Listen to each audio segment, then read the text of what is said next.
This is Real News Media TV, coverage you can trust. Please like, share, subscribe, and hit the notification bell. Select all for daily news updates. Good morning, my Real News Media TV family. Thank you so much for tuning in this morning, and I'm wishing for everyone a wonderful and a productive day. And in the news this morning for July 2, 2023, mob kills alleged goat thief in Old Harbour, St. Catherine. An alleged goat thief was mobbed, beaten, and killed on Burke Road in Old Harbour, St. Catherine on Saturday afternoon. The deceased, who up to press time was still unidentified, is a male about 30 years old, approximately 5 feet 10 inches tall, and was clad in a black t-shirt, navy blue short jeans pants, and navy blue socks. It was reported that around 2:20 p.m., the authorities responded to an assignment from a police emergency that gunshots were heard in the Burke Road area. Upon arrival, the police found the now deceased in a yard, lying on his back in a pool of blood, with his face bashed in and what appeared to be a chop wound in the top of his head. The police said a huge stone and a machete were beside the deceased man. The police said initial investigations discovered that the man was in the area attempting to steal goats when he was set upon by a mob who chopped and beat him to death. The scene was processed and the body was taken to the hospital, where it was confirmed dead. It was later transported to the morgue pending a post-mortem examination. Cops seek ex-girlfriend after man stabbed following sex in Clarendon. The ex-girlfriend of a man is being sought by police after he was allegedly stabbed in Goshen district in Mocha, Clarendon Saturday afternoon. The incident reportedly happened after they had sex at the woman's home, the police said. The injured man has since undergone one operation after he was admitted to hospital in serious condition. Information reaching the news is that around midday, the man went to visit his ex-girlfriend, had sex with her, and reportedly fell asleep afterwards.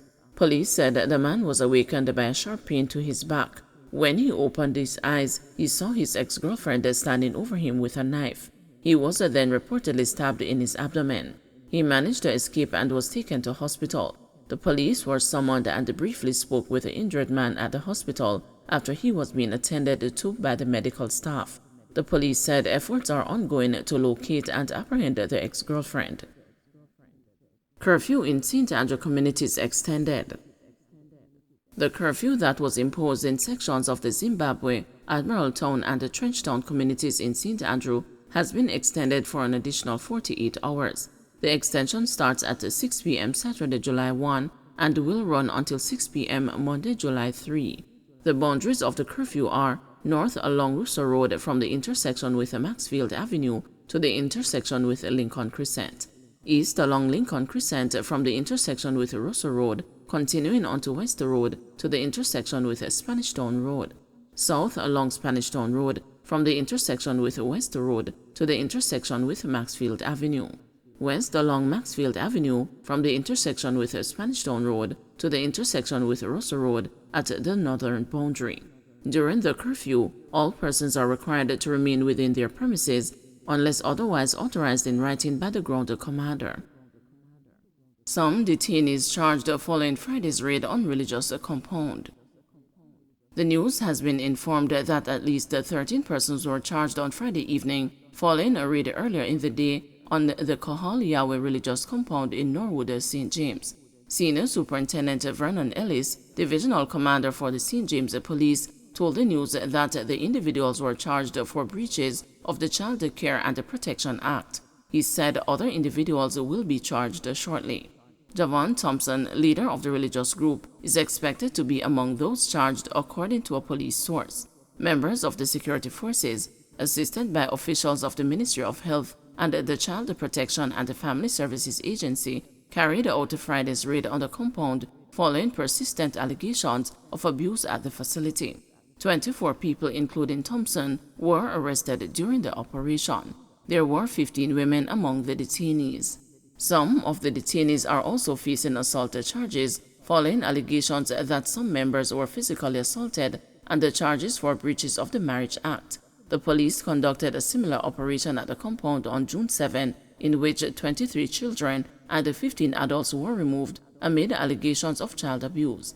In a post on social media site TikTok, Mr. Thompson claimed that for 3.5 years, he and the members of his group have been terrorized by the security forces. 272 vacancies advertised in just 23 high schools as principals go into panic mode.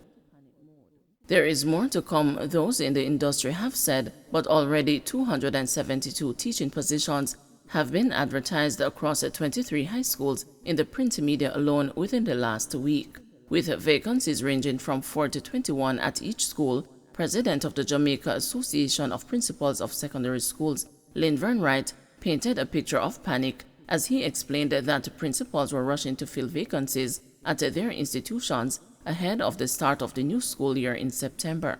Principals are concerned about the fact that teachers are expressing intent to go. It is not something in which we have certain numbers of who will leave, but by a virgin of our experiences, we know that when we start hearing of teachers going, we have to try preparing for September, Wright told the news. Many of us actually have sent out ads based on the fact that we know what we hear will mostly come to pass, so this is a real concern of the majority of principals, the JAP's president added.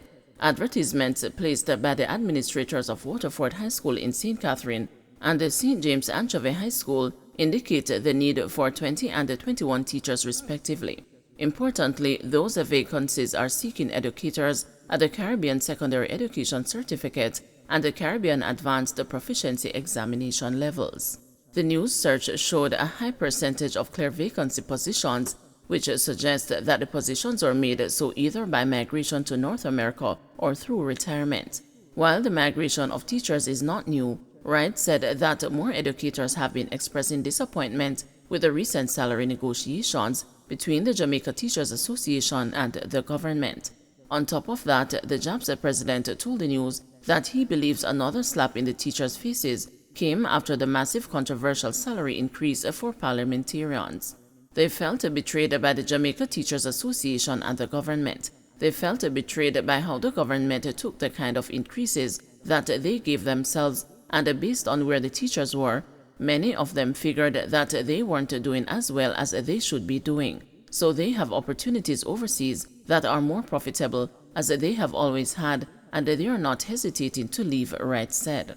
I think there is a feeling of being unjustly dealt with in this last period of negotiations, stretching from their JTA negotiation with the government to the government giving themselves that increase, and they are just responding by migrating, he added. At the same time, Wright explained that principals are currently on the edge as the need to replace their talents intensifies. While combing through advertisements, the news came across one put out by Mount Alvernia High School in St. James, encouraging previously retired teachers to apply for the vacant positions at the institution. While Wright was unable to state if there had been an increase in the number of resignations received by principals since the end of last school year, he pointed out that experienced teachers were flocking to greener pastures. This, he said, continues to create anxiety among principals. I can't say if the volume is greater, but what I know is that the quality of teachers we have leaving by attrition is getting worse. If every year you have to replace your teachers with new persons, your efforts to ensure that you train people to become better at what they do has to be far more consuming and deliberate, because each set of new persons has to be dealing with the children who are getting more difficult. And you have to spend more time and resources on ensuring that you train these people well, the JAP's president bemoaned. Charging that the government should intervene before it is too late, Wright suggested that incentives be provided to teachers to cushion the blow that they have been experiencing. He further pointed out that while hundreds of educators graduate from Teachers College yearly, there is a need to build a working relationship with experienced talents across the education sector. I think the government needs to look at finding some kind of incentives to ensure that the teachers stay, especially the rank and file teachers. What the government has done is flawed logic, because if your rank and file workers, who are actually where the rubber hits the road, are not feeling well, then students are going to suffer, said Wright. He continued, I think that we have got to look at how we get our teachers satisfied with the working conditions, the resources we provide for them, and then see if we can incentivize them much better than we have done. Efforts by the news to speak with officials of the GTA were unsuccessful. Don't forget to like, share, subscribe, and hit the notification bell. Select all for daily news updates.